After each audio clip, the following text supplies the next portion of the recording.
Kasus tewasnya Anti Puspitasari alias AP, 22 di Hotel Lendosis yang terletak di Jalan Perintis Kemerdekaan Kelurahan Lawang Kidul Kecamatan IT 2 Palembang, Sabtu, 11 Oktober 2025, hingga kini masih terus menjadi perbincangan publik.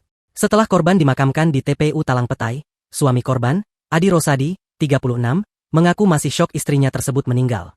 Adi mengaku, sehari sebelum istrinya ditemukan tewas, Anti sempat mengantarnya pergi bekerja sebagai office boy di Transmart Palembang. Setelah itu, Anti pamit untuk bekerja sebagai kurir makanan, Shopee Food dan meninggalkan suaminya. Sudah mengantar saya, istri saya ini bekerja Pak sebagai kurir makanan. Namun pekerja ini baru Pak ditekuni 2 bulan terakhir. Ungkapnya, Senin, 13 Oktober 2025. Adi menjelaskan, biasanya sang istri sering mengirim kabar saat bekerja, hanya saja saat itu, hingga malam hari, Anti tak kunjung memberi kabar bahkan nomornya pun sudah tidak aktif lagi.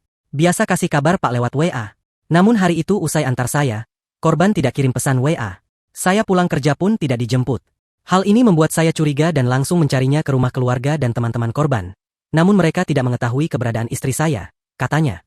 Betapa syoknya Adi, saat ia mendapatkan kabar istrinya justru ditemukan tewas di hotel. Adi pun mengaku tak mengenal dengan sosok pria yang ada di dalam rekaman CCTV yang beredar.